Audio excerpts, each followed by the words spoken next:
You are listening to a free version of the Majority Report with Sam Steeder. To support this show and get another 15 minutes of daily program, go to majority.fm, please. The Majority Report with Sam Steeder. It is Tuesday, May 29th, 2018. My name is Sam Steeder. This is the 5-time award-winning Majority Report. We are broadcasting live steps from the industrially ravaged Gowanus Canal in the heartland of America, downtown Brooklyn, USA. On the program today, the Trump administration starts separating families at the border. North Koreans coming to the U.S. in pre-summit talks. Yeah, it's off, then it's on, then it maybe is on. New Harvard study, almost 5,000 more deaths in Puerto Rico than our government claims. Also, the 1,500 so-called missing immigrant kids clarified. SCOTUS attacks abortion rights by doing nothing. And is it the left versus the resistance? White House announces tariffs on China shortly after a story that Trump's ZTE help offer comes after Ivanka's company got some big Chinese deals. Corporations using their tax breaks for buybacks now predict no raises or new jobs.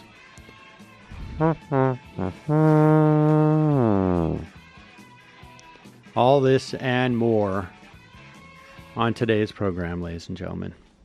Yes, happy, well, sort of feels like Monday, because we had no Monday. We did have Monday. Of course, it was Memorial Day. Hope you had an enjoyable day doing whatever you were doing. Hope you did give a moment to contemplate the hundreds of thousands of people who have who gave their lives for a, in many instances, very dubious reasons, but did so sincerely and obviously to not just great pains to themselves, but to their families. And definitely worth taking a moment to mourn that, even if we can have a different opinion as to whether or not our civilian leadership should be engaging in such activities. I am somewhat fried as it is. We had a full bat mitzvah weekend. That's right. Jew time.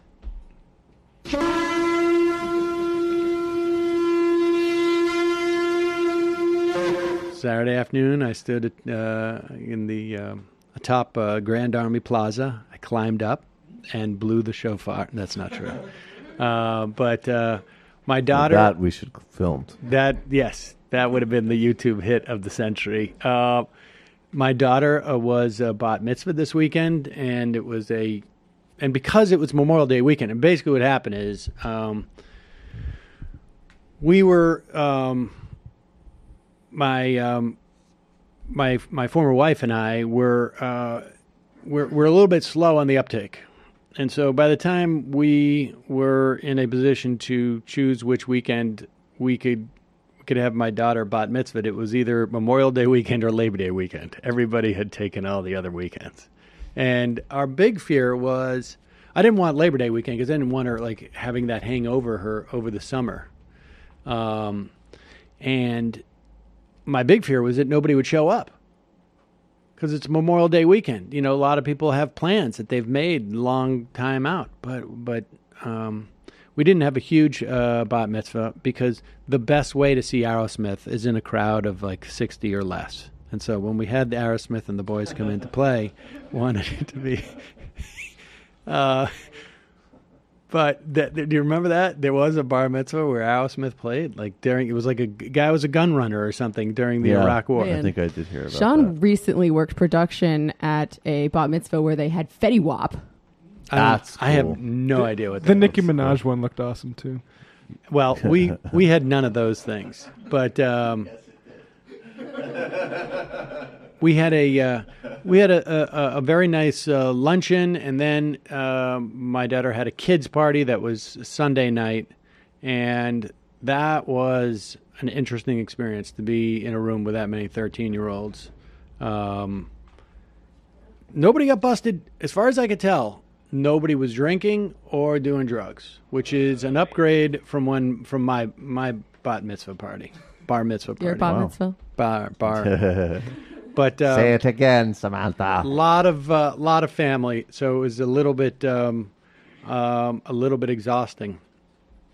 But I'm back now. I'm doing the same thing next weekend with my family. Are you serious? Not my kid, obviously. Oh. I don't have any kids, but my cousin's kid. Well, yeah, it's an experience. Believe me, enjoy the 13-year-olds. But I will say this. I will. I did get compliments for cleaning up well from my relatives because they usually see me. I'm not quite as clean-shaven. What was my secret? Well, Harry's knows that a great shave comes down to great blades made with sharp, durable steel that lasts. That's why they make some of the highest quality blades in the world. And for those of us who are price sensitive about all of our purchases, they are priced much lower than the leading brand. They'll even give you a full refund if you don't love your shave, as long as you let them know within 30 days. And you know what? If it's going to take you more than 30 days to remember a bad shave, guess what? You're going to forget about it. It's not happening. For me, I remember all my shaves like within 3 or 4 days, and then I forget them. Harry stands behind the quality of their blades, so they created a $13 trial set that comes with everything you need for a close, comfortable shave. The weighted ergonomic handle, the 5-blade razor with a lubricating strip and a trimmer blade for those of us who have misshapen nostrils. That's my thing. That's my hook. Rich lathering shave gel, a travel blade cover. Claim yours by going to harrys.com/majority report. Folks, you know what I love about Harry's. I love the lack of an expensive razor. I love the fact they send it to me. And I got to say, like, as you get older, you get a little bit more conscious of, like, hey, that ergonomic razor, that makes me feel good about myself in the morning. It's a nice-looking razor. Oh, nice. Yeah, believe me, when you get to be my age, it's the little things that really wrap it up for you. My listeners can wrap redeem. it up just yet. Don't it's just Okay. I'm coasting now. I've had one kid bat mitzvah. Coasting Now I'm sounds a just lot coasting better. into the next one. That sounds better. Our listeners can redeem their trial set at harrys.com/majority report. You go to harrys.com/majority report, all one word, to redeem your offer. Let them know I sent you to help support the show.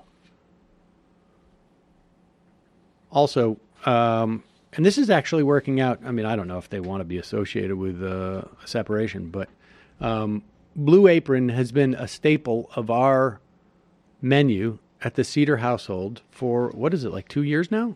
I don't know. 3 years ago. I was a customer before they were a sponsor of the show.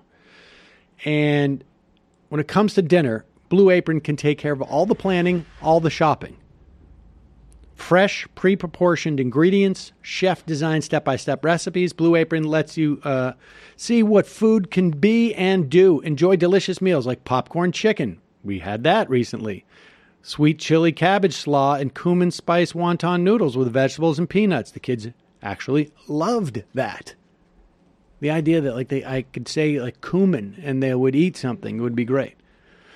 You get 12 new recipes, all designed by Blue Apron's in-house culinary team, and change based upon what's on season each week. You can pick 2, 3, or 4 recipes based on what best fits your schedule. We have been consistently a 2-night-a-week family. And frankly, since Nikki and I got separated, it's been it's been even a greater blessing. We may go to 3 nights a week because you don't have to worry about shopping. You're still cooking a really nice home-cooked meal. In fact, a significantly better meal than either one of us would come up on our own because, who thinks of these things? Got to be a chef. And it makes it super easy. Best of all, Blue Apron is offering our listeners their first 3 meals free. I don't know why every one of you guys in this office are not doing it. I don't know if you've taken advantage of it or not yet, but you should. I eat rice and beans from the bodega most of the time. Well, time to up your game. At least get the 3 meals for free. They're delicious meals. And like you say, you can schedule them over the course of a week or 2. Sometimes we keep them in the fridge with all the ingredients for like 4 or 5 days. Then we cook it up. Check out this week's menu. Get your first 3 meals free at blueapron.com/majority. blueapron.com/majority. Blue Apron, a better way to cook. All right, before we get to the next thing, and I want to get to the immigration stuff, but first, this was really touching. Look, I grew up in Worcester, Massachusetts. Right. And for years and years, it was always wait till next year. And it was, Bernie Cabo, he hits the home run, but it doesn't matter. Fisk, look, he waves it. They always play that, video because it's cool, but they didn't win. They had not won a championship until 2004. And, of course, in 2004, it was right during the Bush-Kerry election, and I was on the radio 7 to 10 every night, or 6 to 9, and so I missed a lot of the games. Too. Huh? I didn't know you had a night shift, too. Oh, yeah, that's the first majority report. So I didn't see the Sox win there, but I grew up watching the Sox. Sometimes I'd come down to New York. When I was in college, I'd come down to New York and go into the bleachers and get into, not fist fights, but pretty close with Yankees fans. But this weekend, I had a moment where I thought, maybe I could become a Yankees fan. And why was that? Was it because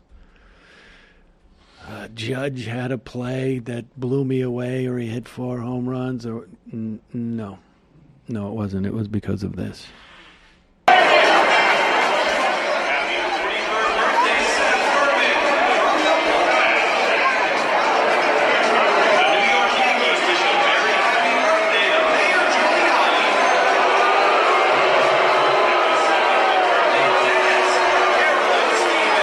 Did you hear that? It was a happy birthday to Rudy Giuliani, and then you hear this cascade of boos.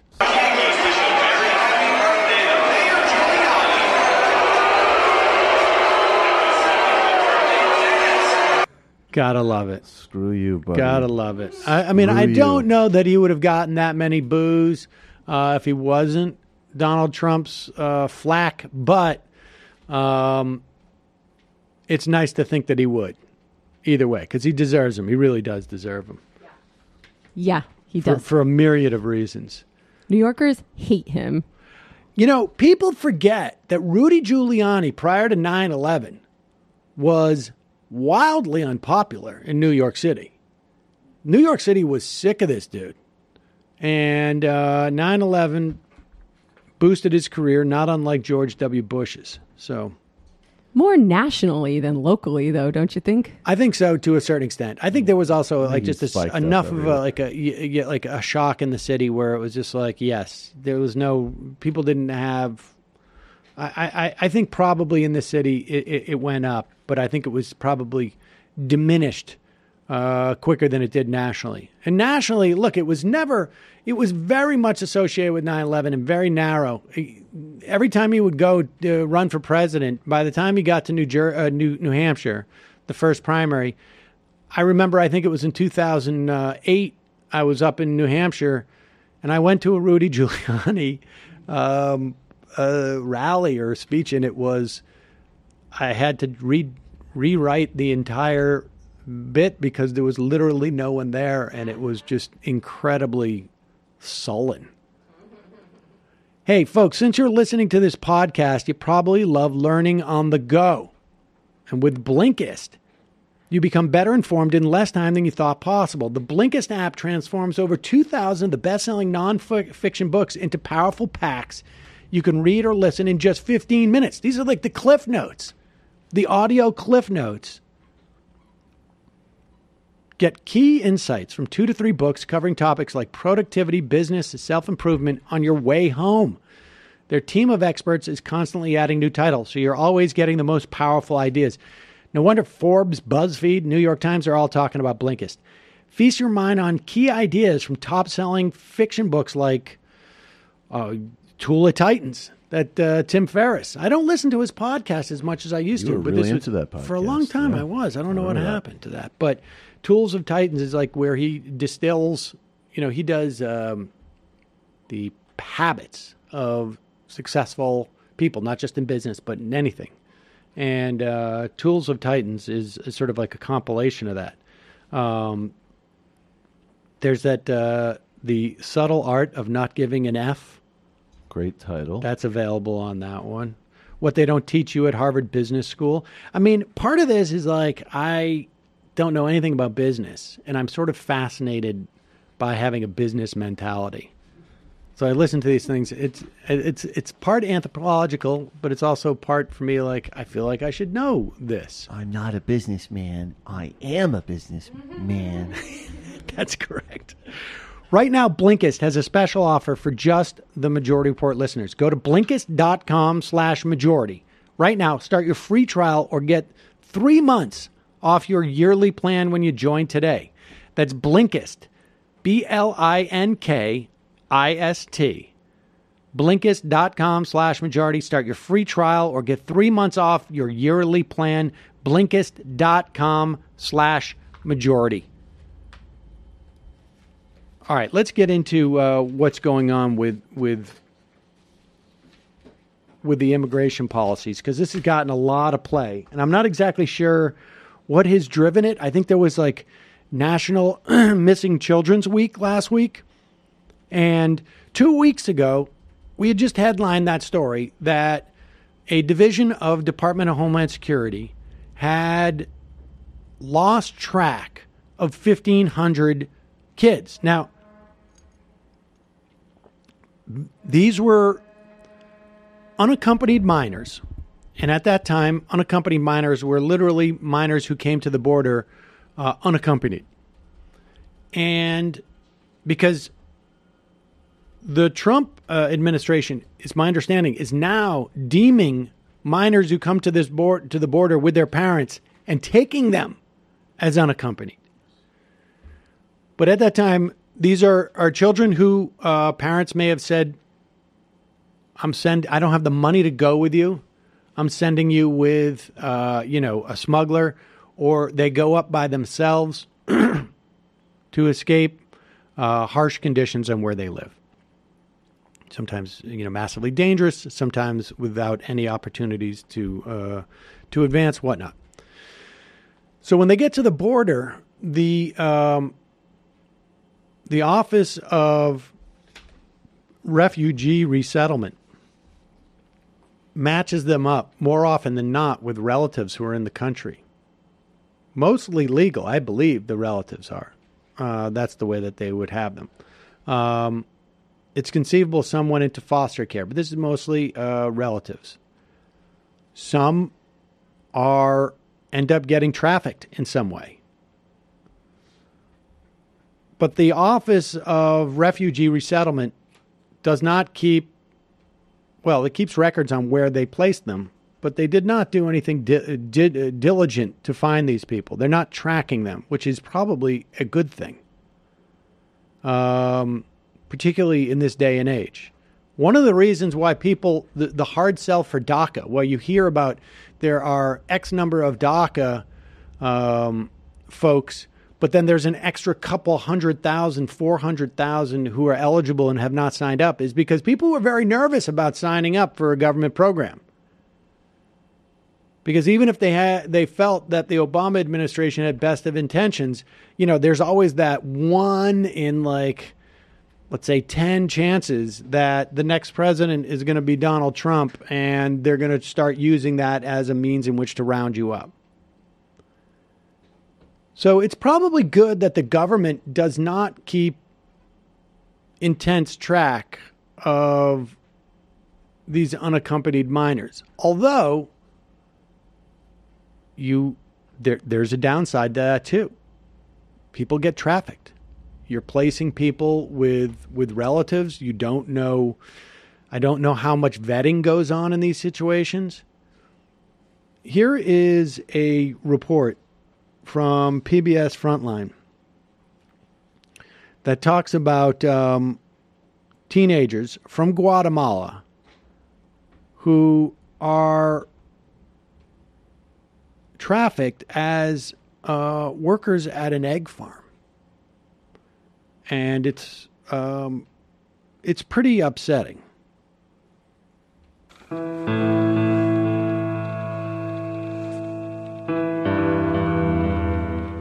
Is really modern day slavery. In the United States of America, there's no such thing as a job that you're not allowed to quit. The kids in this case came from, and there's an adult victim or two also, came from Guatemala. All right, pause it for 1 second. The guy speaking is an Attorney General of Ohio, and this is a 2014 case.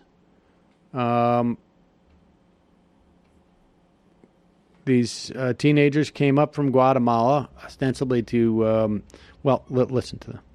And there's an adult victim or two also, came from Guatemala.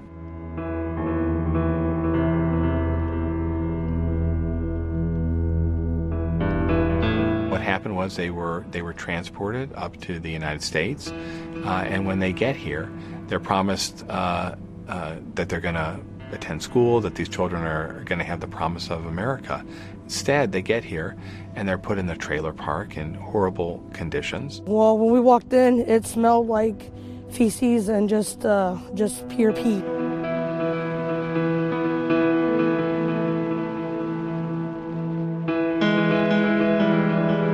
Okay, pause it. So here you have a situation where several of these teens were released to people claiming to be relatives or friends, and they turned out to be labor traffickers. I mean, this is part of the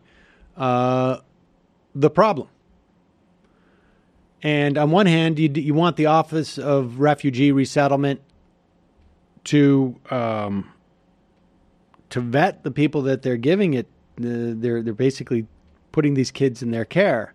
On the other hand, do you really want the Office of Refugee and Resettlement to know anything about these people because of the circumstances we're in? I mean, the bottom line is there's no good answer to that question until we have some type of actual policies that recognize immigrants, whether they are documented or not, are human beings. And there is no collective punishment that we can exercise that is going to keep people in countries that are unsafe for them. They're forced to work, 6-7 day weeks for many, many hours a day, doing things like debeaking chickens, doing the kind of work that is difficult work. When it comes time for the paychecks to come out, somebody else, one of their recruiters, gets it. When one victim had the gall to ask for their paycheck, something that people here take for granted, he got hit. He gets literally hit by the master. Over here in the right-hand corner, there's bed mattresses. There was kids' shoes underneath there. There was some clothing. This, they had a trap door underneath, and then they had this piece of wood that they can slide on top of it to make it look like, okay, there's no one there. And it had hinges to where you can lift it up like this, and you can look straight down right on its trailer. And when you've seen it, you've seen a mattress lay there. No toilet. There was only a 5-gallon bucket. They were going to the bathroom in this bucket. But like I said, I don't know. That's how I found my trailer.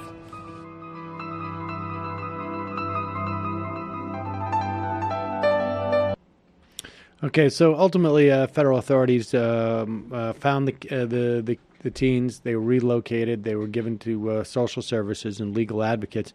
But, I mean, this is the dilemma that you have, right? And so of those 1,500 kids, the Office of Refugee Resettlement, my understanding is they just called. They didn't do any real follow-up. So it's not, they've lost track. These kids are not missing. Hopefully, the vast majority of them, hopefully all of them, are with relatives. It is not inconceivable that some of them have been trafficked. We just don't know. And certainly, the new policy by the Trump administration, separating children from their parents, it's sick. It's sick. And as far as I can tell, I mean, maybe there's maybe someone else can point me to some other reporting. But in terms of what Jeff Sessions, in announcing his zero tolerance policy for the first time, illegal border crossers, 100% of anyone found to be crossing the border, whether it's the first or whether it's their first time ever, will be referred for criminal prosecution. If you are smuggling a child, then we will prosecute you, and that child may be separated from you as required by law. Can I ask when these kids were rescued? Because that seems like something that would not be a priority under the current administration. I suspect that was actually a year or two ago. That case started in 2014. Yeah. But the bottom line here is, and as far as I can tell, the reason why they're doing this is really simply we want to discourage people from coming up here with their families. I mean, I'm old enough to remember images of people trying to get across the wall in East Germany and being shot at. And I just don't remember anybody anywhere going, good. Glad we shot them, we being the West, at the border. I don't remember anybody saying, like, why wouldn't they want to leave there? I mean, that is you got to ask yourself, why is it when people were trying to escape East Germany, we were encouraging of that? It was horrific, the idea. Can you imagine if someone got out of East Germany and our reaction was to split them up with their kids? Split their kids up, send them back, don't tell them where their kids are going? It would have been absurd. And the U.S. is much more culpable for a lot of these conditions that are causing people to migrate right now. Yeah, we have much more ability to actually help. I mean, if we're really that concerned, the amount of money that we spend on sending ICE agents around the country. And now, there's one other element to this that is, I think, important to discuss. And that is that this is not 100% new. I don't even want to overstate it by saying that. A lot of people have made the point, and we've certainly discussed it on this show, that the immigration policies of Barack Obama, particularly in his first term, were also pretty horrific. There was they broke records for arresting and deporting immigrants. And it is true that the nature of the arrests were more focused on people who had committed crimes in this country rather than not. In some of those instances, though, the crimes are, drunk and disorderly or something like that. They're not necessarily violent crimes. And you have children split up from their parents. So we have had, bad immigration policies really for an extended period of time. Certainly during the Obama administration, it got better towards the end. DACA was a big deal. Extended DACA, I think it was DAPA, right? Would have also been a big deal.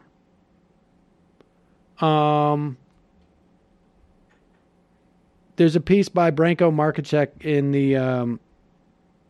the Jacobin that goes through this, and there was a report that was put out about the state of immigration under Obama. But we've heard from from our friend Ronald Raygun, who's an immigration lawyer on the ground, that in practice things are very different, and it's important to make this distinction. And I am of two minds about this, because in this sort of ties into this other couple of pieces I wanted to talk about. I don't think it's a bad thing. I mean, the idea that people are conflating these missing 1,500 kids with the Trump administration's policy now of actively, determined first order, we're going to use the separation of children and parents as a deterrent to coming up into this country.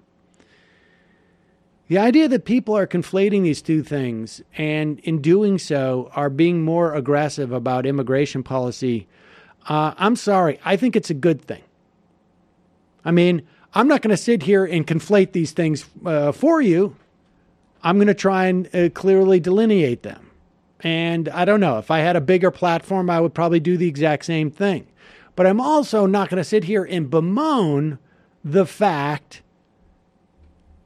that more people are engaged in really looking at the implications of our immigration policies because they're making a category error.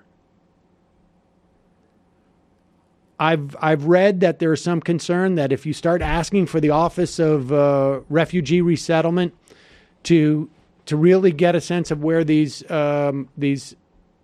children are, you're going to create a Gestapo-like agency that's going to be on top of this. Frankly, I don't think there's the competence or the will or the money to do that. I don't think they're going to we're going to be responsive to. I don't think the administration is worried about that, frankly. I don't see that as a huge fear. I think my theory about politics is you take it where you can get it. And if somebody is motivated to get involved in the immigration issue more because they see a tweet about 1,500 missing kids from the Department of Homeland Security, I mean, I think journalists should do better than that, because it makes me question their journalism if they don't know the difference. But for your average, Twitter warrior or someone who has just gotten activated, I'm all for it. And it's interesting because it sort of dovetails a little bit.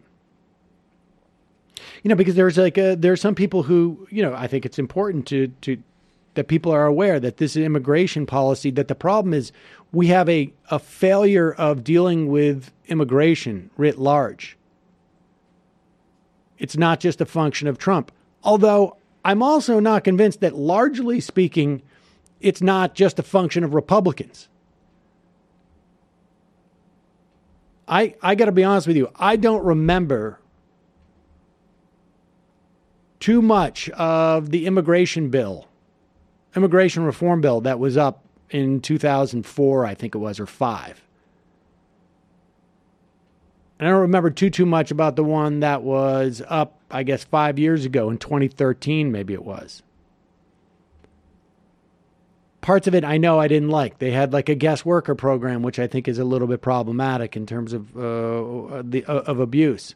But if everybody gets into the system, you don't have situations like this where you have teenagers who are living underneath a trailer in a trailer park in their own feces so that they can work for near nothing in a chicken factory.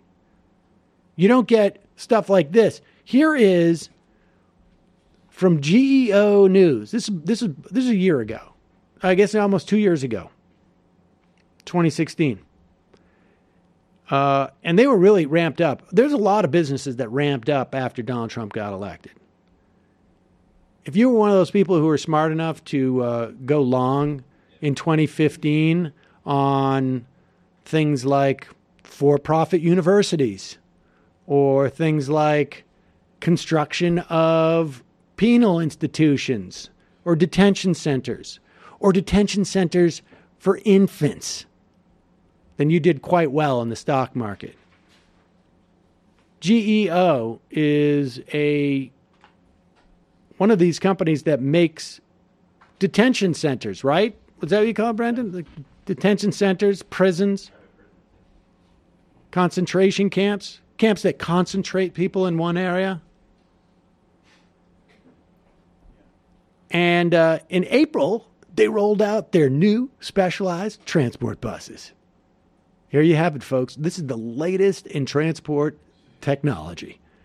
It is 2, 4, 6, 8, 10, 12, about 30 seats in one of those short shuttle buses, each one equipped with a new Graco high-quality booster seat. There it is, the car seats for all the kids there. The expansion created new demands to an already. So the expansion of the Karnes County Residential Center was completed in early December 2015. So look, this order was not just about Donald Trump.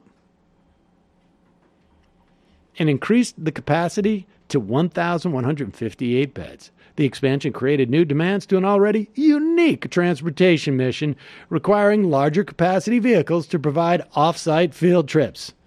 These field trips are part of the contract with the U.S. Immigration Customs Enforcement. Field trips are provided to all children ages 4 through 17 enrolled in educational programs provided by the John H. Wood Charter School.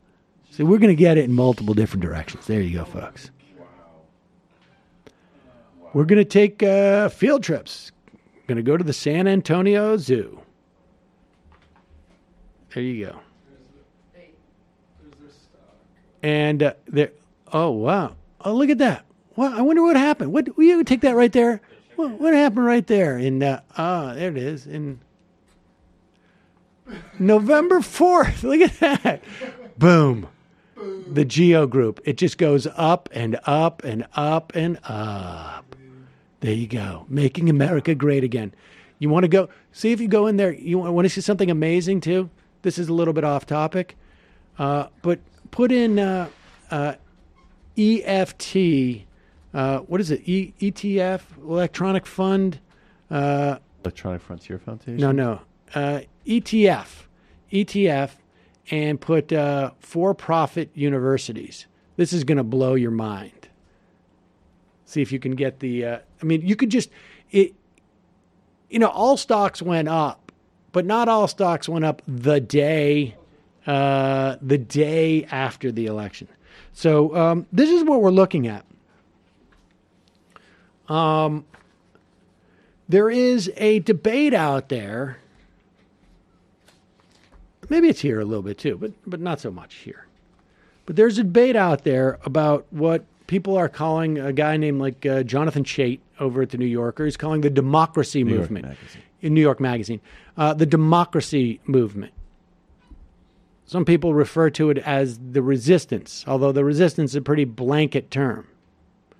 And there is some soul searching now from the center to the left as to why is it the left, and that being sort of and I don't know where to define this, but the sort of more Bernie sympathetic. I don't want to do it in these terms because it's just that litigates something I don't want to litigate. But those people in the left of the Democratic Party, through DSA, those types are cynical about the resistance. And in Chait's reading of it, it is because they hate democracy. Usual subtlety. I was going to say, it's almost like it's just. You know what the problem with Jonathan Chait is? Is it the same reason among many? But he's actually, especially for such a centrist, he's pretty good at writing about the right. But he applies the same blunt instrument that you need to understand the right. He applies to the left, which is an inaccurate way of reading the left. Right. Not to mention, some research just came out that the people who actually hate democracy the most are the center and the far right. Yes. I mean, despite the fact that there's a bit of a straw man here, his piece is why Trump's assault on democracy doesn't bother the radical left. And he says the rise of Donald Trump has galvanized what could be called a democracy movement in the United States. Liberals and he said, now this is on the ground, there's not a big difference. But in the intellectual level, things looked very different. Liberals composed the right flank, and leftists or socialists, the more progressive wing. In short period of time, Marxists and other radical ideas have gained a great deal of currency among the progressive intelligentsia, and their critique of the democracy movement shows how the very meaning of democracy is bitterly contested within the left.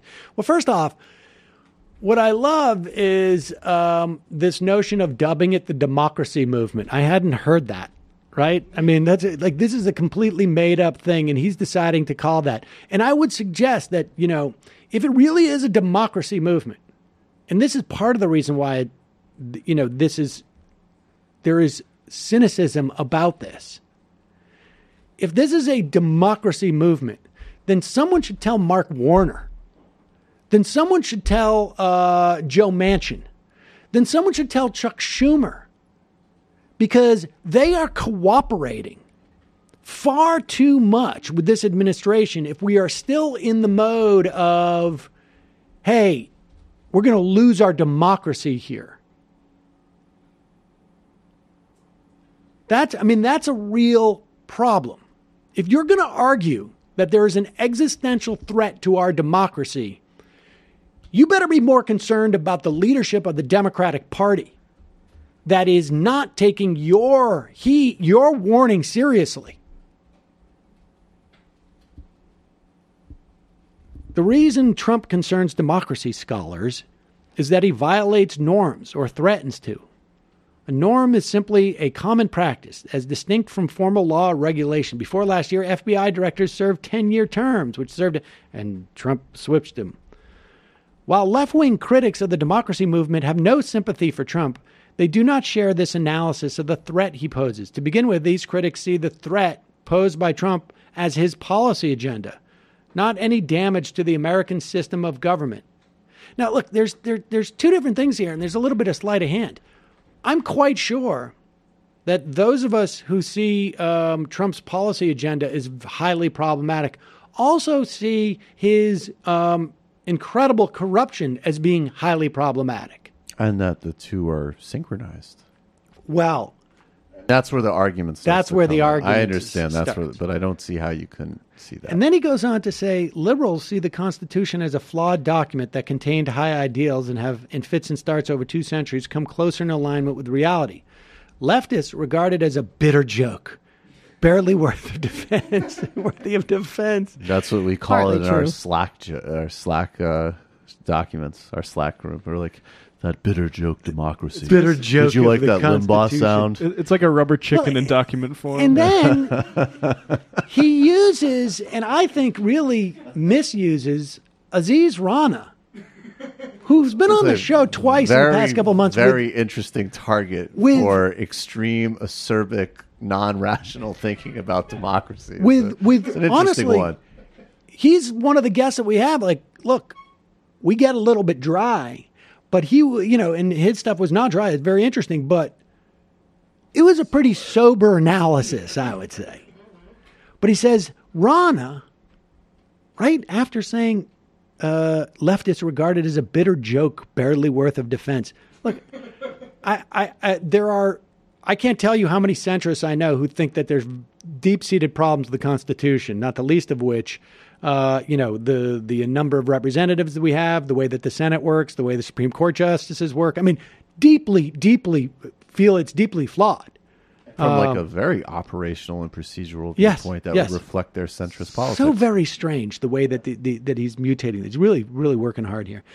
Rana dismisses defenses of, quote, Constitution and country, end quote, and the belief that, quote, the founding principles, end quote, contain, quote, a basic commitment to universal equality, end quote, as homilies.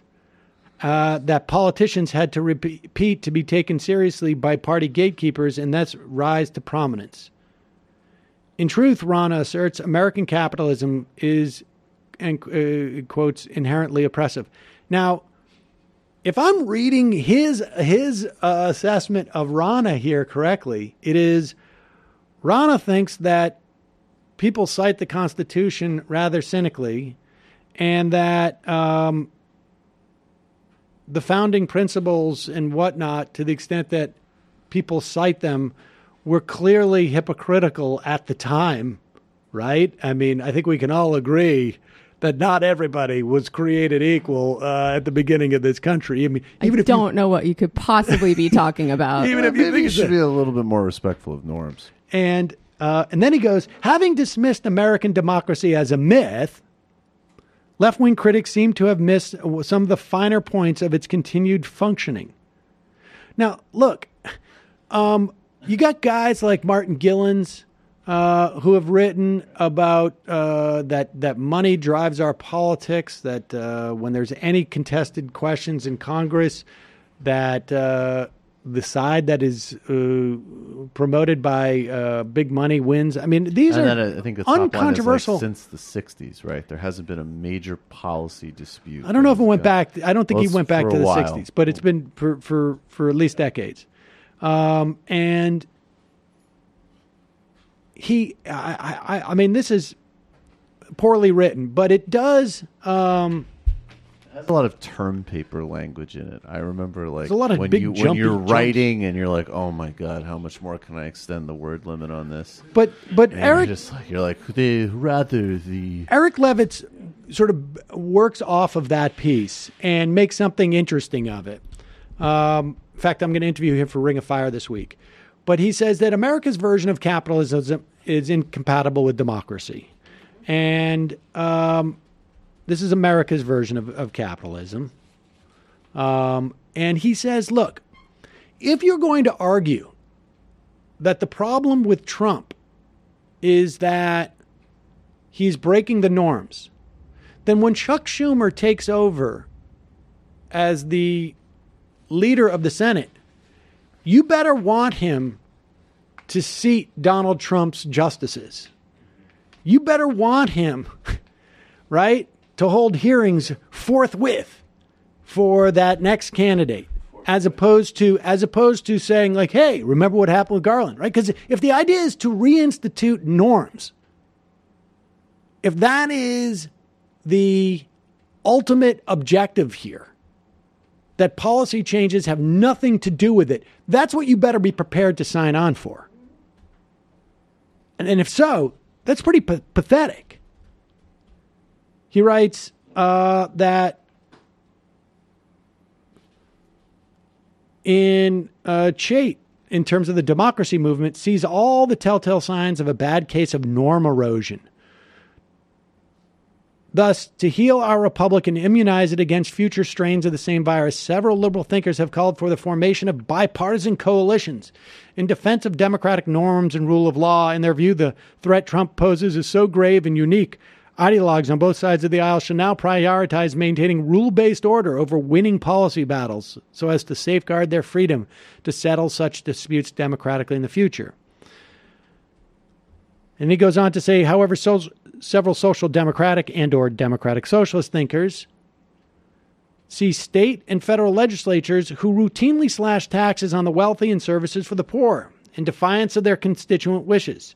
Regulatory agencies that serve as training grounds for the firms they're meant to police, a Supreme Court that's forever expanding the rights of corporations and restricting those of organized labor, a criminal justice system that won't prosecute bankers for laundering drug money, but will dole out life sentences to small-time crack dealers, a central bank that has the resources to bail out financial firms, but not the homeowners whom they exploit, a Pentagon that can wage multi-trillion-dollar wars that exacerbate the very problems they were supposed to solve and still get rewarded with a higher budget, even as the housing department asks working poor to pay higher rent for worse accommodations.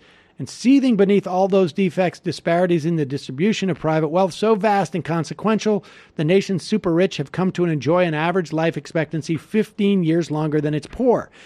That's the point.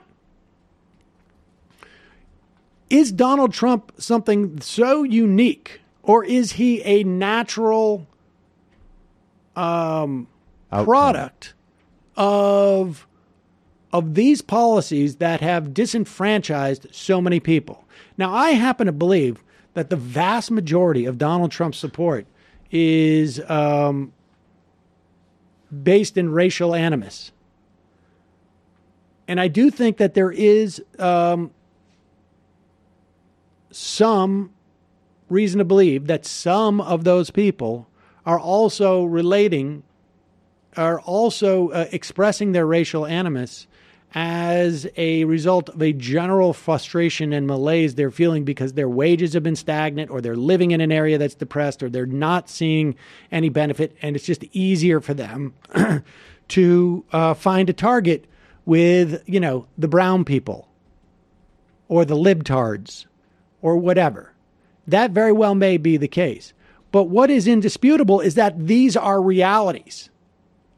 And even if you want to take away as to whether or not you want to take away the efficacy of these as political issues, they are clearly problems in our society. That's undeniable.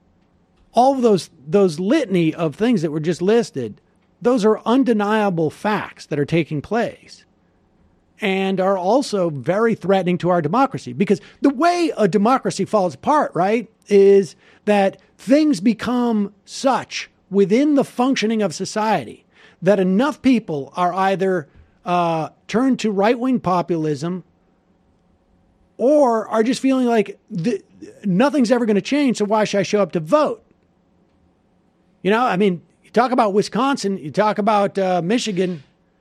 There was a lot of voter suppression too, but there also should have been a lot more enthusiasm to come out and vote. But a lot of people just feel like this is not going to help me. Which is fair. Look, without even judging it, who cares if it's fair or not? If you can't get people out to the polls, that's not just the people's problem. It is the problem of the politicians. And that is the reality of it. It's like we can't snap our fingers and make 100,000 people do something that we individually think is the right thing for them to do. The whole point of politics is to convince people that something is the right thing to do, and then get them to do it. And that's on you, right? That's just the bottom line. Right. It's just like I can't change the weather either. I can complain that it's raining, but I can't change the weather. People are as people are. And if they're disconnected from politics in such a way that they don't think it makes a difference whether or not Donald Trump is president, they don't think it makes a difference as whether or not he's telling the truth, then there's something else that is problematic. And if you get into politics, your job number one is to fix that. That's the point of being in politics. That's the point of going into government. And so the idea that somehow radical leftists or whatever, whatever that means, I mean, because if you're referring to these people as radical leftists, then I'm not sure that you. I guess. I guess I owe the Bernie-crats an apology, really, for making it easier to red bait the whole group of them. I mean, it's well. I don't think he needed much. I liked. to do I that. did But- like Aziz Rana's PhD dissertation. Democracy totally sucks, man. It's a lie, dude. I mean, she published for the Princeton Review. And look, here's the bottom line: we are looking across in these special elections. We see these Democratic primaries, things like Medicare for All. Axios is reporting was a big winner. Now, I guess we're going to find out in the general election if they carry the day or not. But there's no reason to believe that they won't. These are very popular policies. And it remains to be seen, frankly. And I haven't seen anybody certainly I haven't seen anybody prove that, making it about like what Jennifer Palmieri called for a month after Donald Trump was elected. No ideology, no agenda, just about how horrible Trump is to various groups in America. Just, is rude to, doesn't like.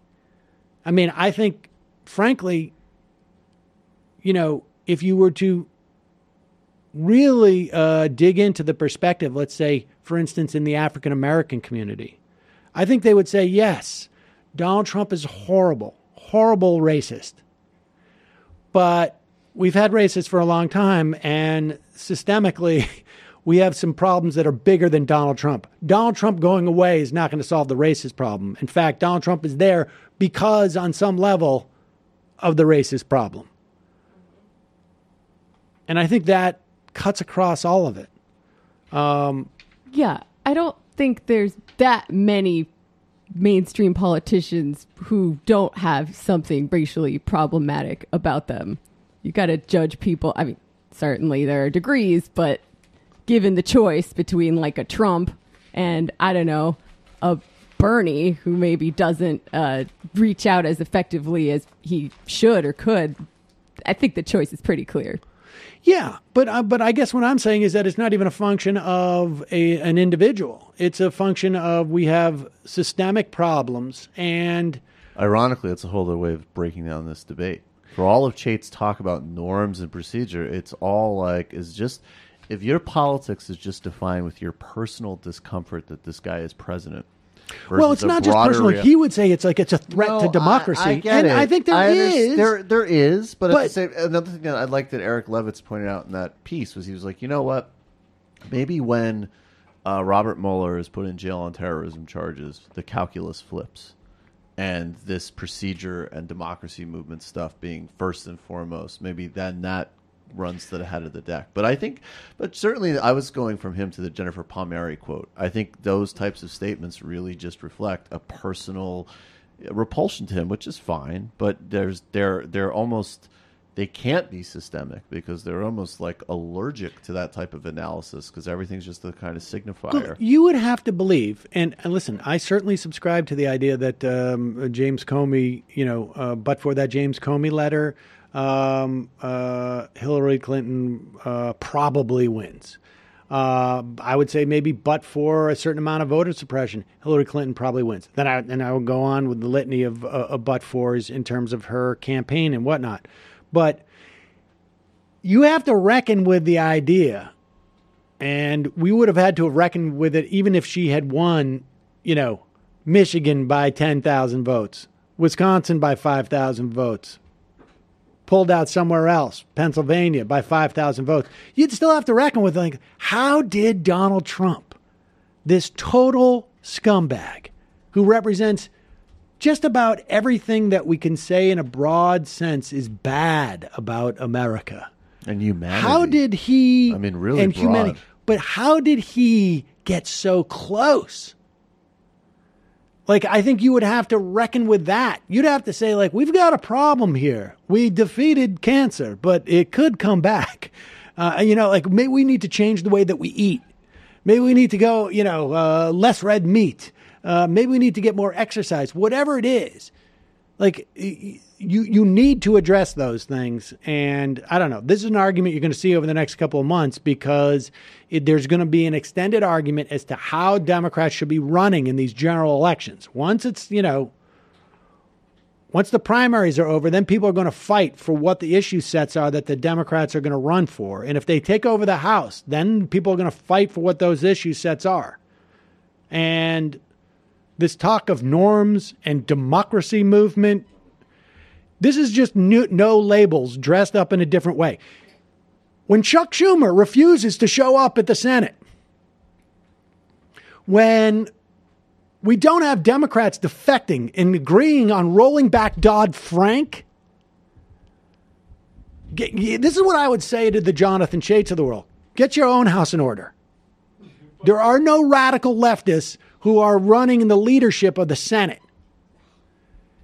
And so why aren't they as concerned about the threats to democracy that you seem to think that the radical left is not?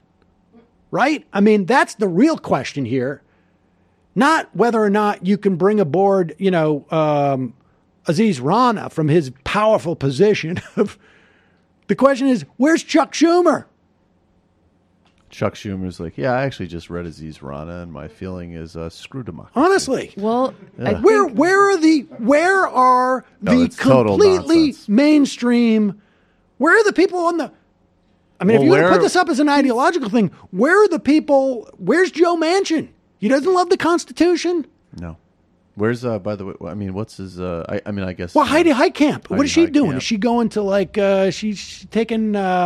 Why didn't every single Jonathan ayahuasca and going on a vision quest and talking about some type of comedy? Like, what's going on here? He's bending over backwards to avoid making the connection between our democracy being in trouble and capitalism and the shift to neoliberal capitalism in particular. Well, it's really happened over the past without a doubt decades. Really and it is ironic because the left.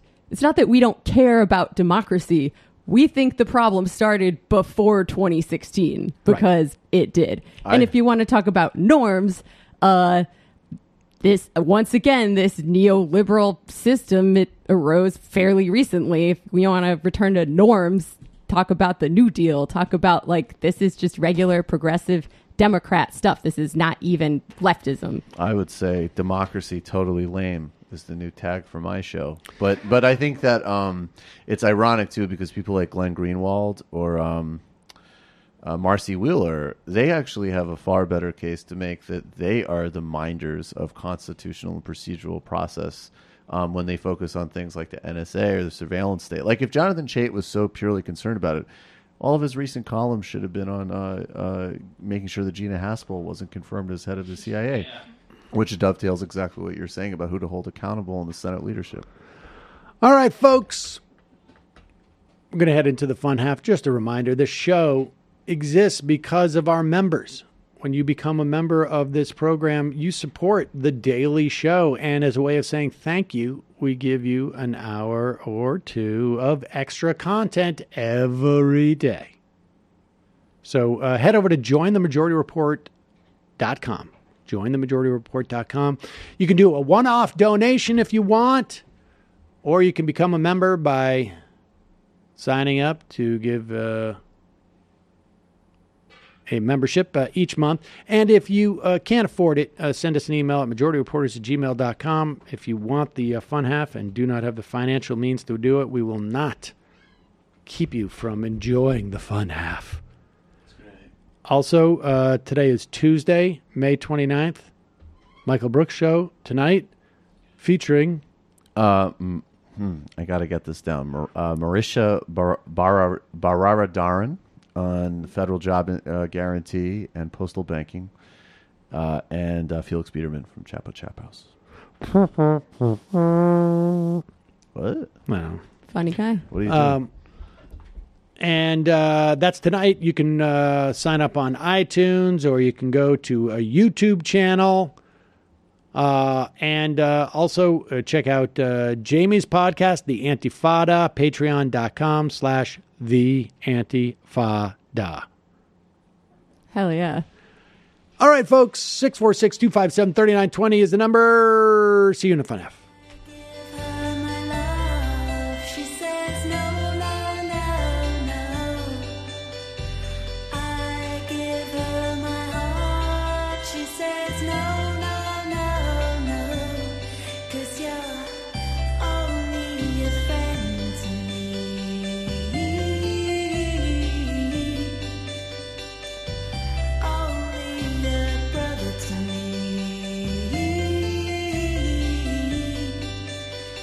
She